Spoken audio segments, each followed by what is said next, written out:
Good morning, students. My name is Kavita from Sunita Global School and I will teach you Hindi in class second. तो चलिए बच्चों, एक बार फिर से आपका मेरी कक्षा में हार्दिक स्वागत है। आज की क्लास शुरू करने से पहले हमने अपनी पिछली क्लास में क्या क्या पढ़ा था वो मैं आपको एक बार फिर से समझाऊंगी। उसके बाद आज की क्लास में हम क्या क्या पढ़ने वाले हैं वो भी मैं आपको बताने वाली हूँ। तो सबसे पहले एक बार फिर से पिछली कक्षा में हमने क्या क्या पढ़ा था देख लेते हैं। सबसे पहले हमने इस पाठ के शब्दार्थ पढ़े, उससे भी पहले हमने इस कविता को पढ़ा और उसका अर्थ समझा था। फिर कॉपी वर्क के अंदर मैंने आपको शब्दार्थ घर पर करने के लिए दिए थे कक्षा कार्य में। फिर हमने कक्षा कार्य किया था पाठ को समझे, इस हेडिंग के अंदर 2 प्रश्न किए। पहला प्रश्न सही शब्द चुनकर खाली स्थान भरो, इसके 3 प्रश्न किए।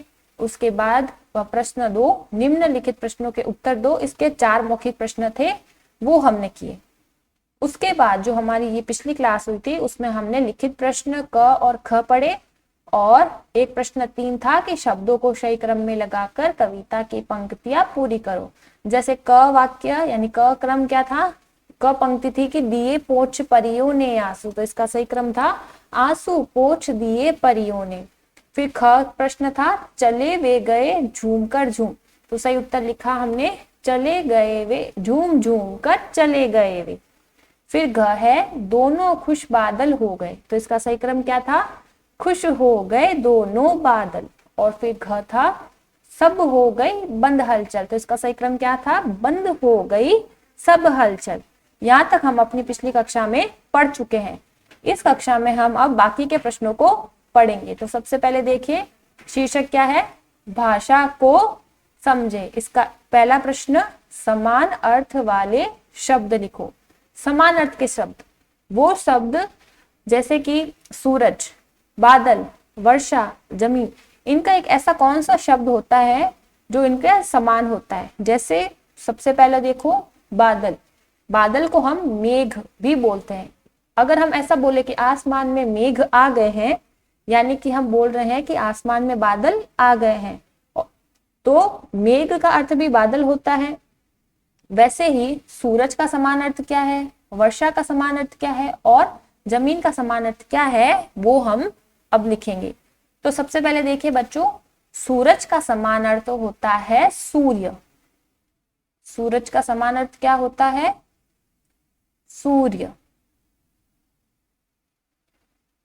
उसके बाद वर्षा, तो वर्षा का समान अर्थ होता है बारिश। अगर हम ये कहें कि बारिश आ रही है तो भी सही है, अगर हम ये कहें कि बाहर वर्षा आ रही है तो भी सही है। वर्षा और बारिश दोनों ही एक शब्द होते हैं। सूरज और सूर्य, जैसे हम कहें कि आज आसमान में सूरज आया है, सूरज निकला है, सूर्य उदय हुआ है, तो या तो आप सूरज कहो या सूर्य कहो, बात एक ही है। यानी कि सूरज और सूर्य आपस में क्या है, समान अर्थ वाले शब्द है। फिर है जमीन, तो जमीन का समान अर्थ होता है धरती। हम ये कहे कि हम धरती पर रहते हैं और हम ये कहे कि हम जमीन पर रहते हैं, तो बात एक ही है। जमीन का अर्थ भी धरती है और धरती का अर्थ ही जमीन है, यानी जमीन और धरती दोनों ही क्या है, समान अर्थ वाले शब्द है। तो ये जो प्रश्न है वो आपको बुक में तो इस तरह से करना है, पर कॉपी में आप ये प्रश्न किस तरह से करोगे वो मैं आपको समझा देती हूँ।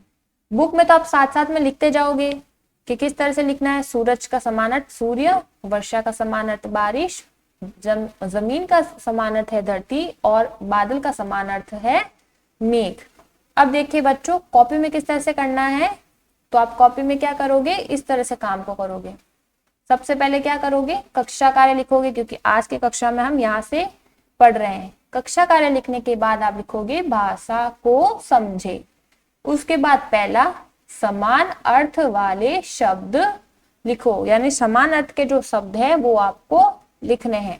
तो बादल का समान अर्थ होता है मेघ, सूरज का समान अर्थ होता है रवि और वर्षा का समान अर्थ होता है बारिश। तो इसी तरह से जो है आपको समान अर्थ लिखने हैं। फिर एक कौन सा रह गया था, जमीन। जमीन का जो समान अर्थ होता है वो होता है भूमि।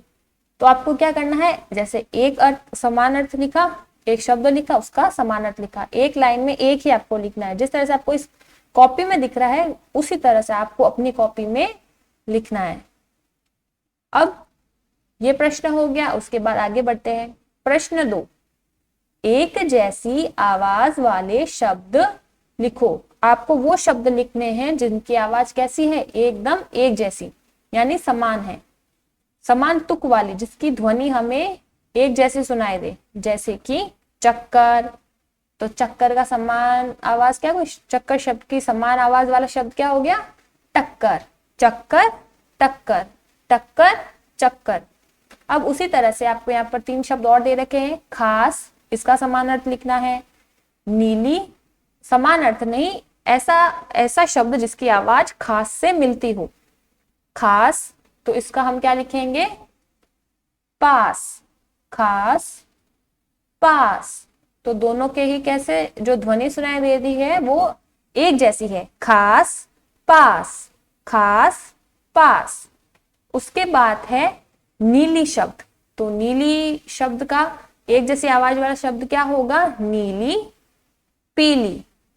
क्या होगा बच्चों, नीली पीली, नीली पीली। फिर है दुख, तो दुख का समान अर्थ क्या होगा, सुख। दुख सुख, दुख सुख। तो इसमें क्या है, ध्वनि जो है एक जैसी सुनाई देती है, ध्वनि यानी रिदम। ठीक है बच्चों, जैसे टक्कर चक्कर, खास पास, नीली पीली, दुख सुख। तो इसी तरह से जो है आपको क्या करना है, ये शब्द लिखने हैं। अब कॉपी में किस तरह से आप ये शब्द करोगे वो मैं आपको समझा देती हूँ।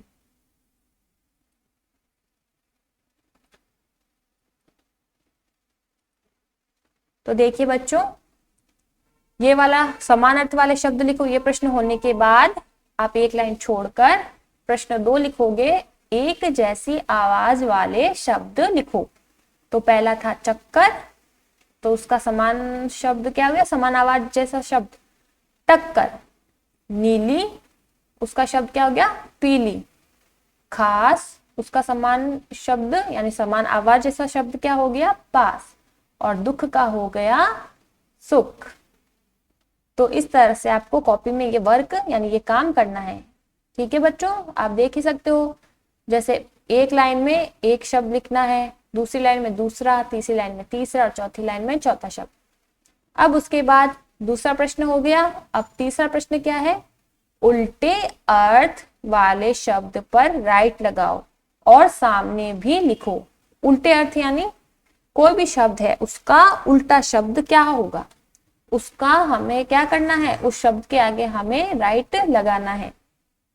जैसे कि सबसे पहले दे रखा है रोना, फिर रोना शब्द का अर्थ क्या होगा, रोना शब्द का उल्टा अर्थ गाना होता है, हंसना होता है या खाना होता है। जैसे कोई बच्चा रोता है तो कोई बच्चा हंसता है, तो रोना शब्द का सही अर्थ यानी कि उल्टा अर्थ क्या है, हंसना। तो हमने यहाँ पर लिख दिया हंसना। उसके बाद है दुख, तो दुख का उल्टा अर्थ क्या होता है, मुख होता है यानी कि मुंह होता है, सुख होता है यानी कि खुशी या फिर चुप होता है। तो दुख का उल्टा अर्थ होता है सुख, दुख सुख। तो इसका अर्थ पर हम जो है राइट भी हम लगाएंगे और इस अर्थ इस शब्द को उल्टे शब्द को भी यहाँ लिखेंगे। दुख का क्या हो गया, सुख। उसके बाद है भीगा, तो भीगा का उल्टा अर्थ क्या होता है, गीला, गंदा या सूखा। तो कोई चीज भीगी हुई है तो कोई क्या है, सूखा। भीगा और गीला दोनों ही क्या है, समान शब्द है, ये उल्टे अर्थ नहीं है, तो ये तो होगा ही नहीं। ठीक है, साफ का उल्टा अर्थ होता है गंदा, तो ये भी नहीं होगा, तो कौन सा होगा, भीगा सूखा। यानी कोई चीज भीगी है तो कोई चीज क्या है, सूखी है, तो यहां लिखेंगे सूखा। इस तरह से आपको लिखना है। अब उसके बाद ये प्रश्न आप समझ गए किस तरह से करना है। अब कॉपी में किस तरह से करोगे वो मैं आपको समझा देती हूँ। बुक में तो ये आपको करना ही है, बुक में भर देना है। अब कॉपी में किस तरह से करोगे बच्चों, तो देखिए प्रश्न 2 होने के बाद एक लाइन छोड़कर आप लिखोगे प्रश्न 3। उल्टे अर्थ वाले शब्द पर राइट लगाओ और सामने भी लिखो। यानी कि जो उल्टे शब्द हैं उनके सामने क्या करना है, आपको राइट का चिन्ह लगाना है। तो रोना, रोना का उल्टा शब्द क्या है, हंसना। और यहाँ पर एक लाइन खींचकर हमने लिख दिया है सामने कि रोना का अर्थ होता है हंसना। फिर है दुख, तो दुख का उल्टा अर्थ होता है सुख, और सुख के आगे हमने क्या कर दिया है, राइट का चिन्ह, और इसको लिख भी दिया है।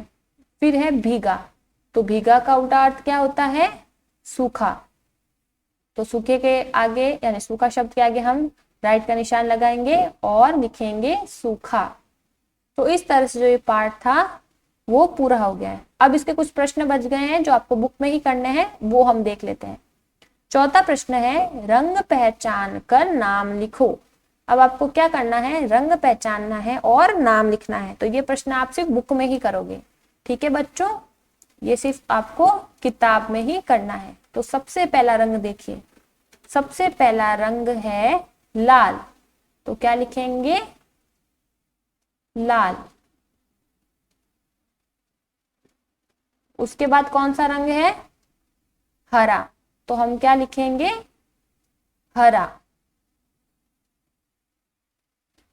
उसके बाद है बैंगनी, कौन सा रंग है बच्चों, बैंगनी, तो हम क्या लिखेंगे, बैंगनी, बैंगनी। उसके बाद शब्द है कौन सा, नारंगी, कौन सा रंग है बच्चों, नारंगी रंग, यानी कि ऑरेंज कलर, तो हम यहां लिखेंगे नारंगी। उसके बाद है नीला,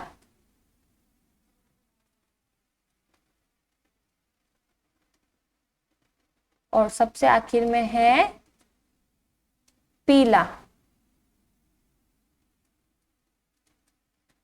ठीक है बच्चों, तो यहाँ पर मैंने कलरफुल लिखा है, पर आपको पेंसिल से ही लिखना है, रंग पहचानना है और उसका नाम लिखना है। तो सबसे पहला रंग है लाल, दूसरा रंग है हरा, तीसरा रंग है बैंगनी, चौथा रंग है नारंगी, पांचवा रंग है नीला और छठा रंग है पीला। तो ये आपको अपनी बुक में ही करना है, ठीक है बच्चों, साथ साथ लिखते जाइएगा। अब ये तो हो गया, उसके बाद क्या करेंगे, देखो, इंद्रधनुष में रंग भरो। यहाँ पर आपको एक रेनबो दिया है, उसमें आपको रंग भरना है, तो रंग आप भर लेना। जैसे कि एक मैं आपको भर के दिखा देती हूँ। जैसे पीला है, तो यहाँ पर आप क्या करोगे, पीला रंग भरोगे। तो इस तरह से जो है आपको पीला रंग भर देना है, सफाई से भर देना, ठीक है। तो यहाँ पे आपको पीला रंग करना था, जैसे ये पीला रंग हमने कर दिया।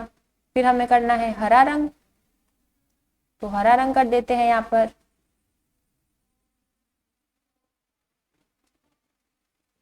जैसे सबसे आगे कौन सा रंग है, लाल रंग, तो यहाँ पर लाल रंग कर देते हैं।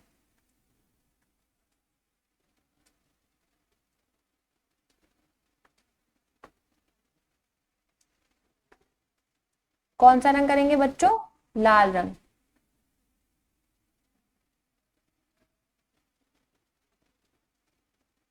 तो ये लाल रंग हो गया। और कौन सा रंग है हमारे पास, जैसे कि हमारे पास नीला रंग है, तो यहाँ पर हम नीला कर देंगे। तो इस तरह से आप भी अपनी किताब में जो है पेंसिल कलर से रंग कर देना। ये क्वेश्चन आपको बुक में ही करना है, ठीक है बच्चों। तो आप समझ ही गए होंगे किस तरह से आपको कलर करना है। अब अगला प्रश्न क्या है वो देख लेते हैं। सामाजिक विज्ञान से जुड़े कविता को सामूहिक रूप से पढ़ो और समझो। तो यहाँ पर एक कविता दे रखी है, सिर्फ पढ़ने के लिए है। चम चम सूरज चमक रहा, तपती धरती तपता जल, भाप बन गया तपता पानी, ऊपर चला हवा से मिल, ठंडा होकर बादल बन गया, बारिश हुई फिर बन गया जल, इसी तरह चलता यह क्रम, समझ ले मिलकर तुम और हम। तो ये एक कविता है। सूरज की गर्मी से पानी क्या हो गया है, गर्म हो गया है। पानी तपने से क्या बन गया है, तो देखो ये तो हम क्वेश्चन जो है बुक में ही करेंगे। तो देखो सूरज की गर्मी से पानी क्या हो गया, यानी कि जब सूरज की किरणें पानी पर गिरती है तो पानी गर्म हो जाता है, तो इसका सही उत्तर होगा गर्म। पानी तपने से क्या बन गया, तो पानी तपने से यानी पानी गर्म होने से भाप बन जाता है। और थर्ड है यानी तीसरा प्रश्न, भाप के ठंडा होने से क्या बनता है, बादल या तालाब, तो भाप के ठंडा होने से बादल बनता है। तो ये प्रश्न आपको सिर्फ बुक में, किसमें बच्चों, सिर्फ किताब में ही करना है, इसे नोटबुक में नहीं करना। नोटबुक में जो काम आपको करना है वो मैं आपको भेज चुकी हूँ। जो काम आपको कॉपी में दिखता है वही काम आपको करना है। जो प्रश्न आपको बुक में करने हैं वो मैं आपको बता दूंगी, उनको आपको कॉपी में नहीं करना। तो इस तरह से जो पाठ हमारा चल रहा था, पाठ 12 एक कविता थी जो जिसका नाम था सतरंगी परिया, वो पूरा हो चुका है। मैं उम्मीद करती हूँ कि मैंने जो आपको ये कविता समझाई है वो आपको अच्छे से समझ आ गई है, और इस पाठ के जो प्रश्न उत्तर मैंने आपको समझाए वो भी आप अच्छे से समझ गए होंगे। अब एक बार फिर से कॉपी का जो वर्क है वो देख लीजिए बच्चों शुरू से, कि आपको कॉपी में कौन कौन से प्रश्न करने हैं। सीधी सी बात है, जो काम आपको कॉपी में दिख रहा है वही काम आपको कॉपी में करना है, कुछ भी नया आपको उसमें नहीं जोड़ना है। तो यहाँ से हमारा पाठ शुरू हुआ था। सबसे पहले हमने शब्दार्थ किए, उसके बाद हमने सही विकल्प वाले प्रश्न किए, उसके बाद ये देखिए बच्चों, ठीक है, सही विकल्प वाले प्रश्न आप देख ही सकते हो, ये ख प्रश्न, फिर ये ग प्रश्न। उसके बाद प्रश्न 2 हमने किए, यानी कि कौन सा प्रश्न था, निम्नलिखित प्रश्नों के उत्तर दो, यानी प्रश्न उत्तर। उसके कुछ मौखिक प्रश्न हमने किए, ये क प्रश्न था, फिर ख प्रश्न हमने किया, फिर घ प्रश्न और घ प्रश्न। उसके बाद हमने लिखित प्रश्न किए थे पिछली क्लास में, जो 2 प्रश्न पूछे गए थे वो हमने किए। उसके बाद सही क्रम वाले जो कविता की पंक्तियां थी जिनको हमें सही क्रम में लिखना था वो प्रश्न हमने किए। ठीक है बच्चों, 4 वाक्य दिए थे। और आज की कक्षा में हमने समान अर्थ वाले शब्द, उसके बाद एक जैसी आवाज वाले शब्द और उल्टे अर्थ वाले शब्द लगाओ। तो यहाँ तक आपका जो काम है वो खत्म हो चुका है। कॉपी का जो वर्क था वो यहाँ पर समाप्त हो चुका है। ठीक है बच्चों, ये समाप्त हो चुका है। उसके आगे अब आपको कुछ नहीं करना है कॉपी में। ठीक है, ये समाप्त आपको नहीं लिख रहा है, मैंने सिर्फ यहाँ पर इसलिए लिखा है ताकि आप समझ सको। इसके आगे आपको कोई काम नहीं करना है पाठ 12 का। तो इस तरह से ये पाठ सतरंगी परिया पूरा हो चुका है। तो आशा करती हूँ ये पाठ आप अच्छे से समझ गए हो और काम किस तरह से करना है वो भी आप अच्छे से समझ गए होंगे। तो आज की क्लास में बच्चों इतना ही, मिलते हैं अगली क्लास में, तब तक के लिए धन्यवाद।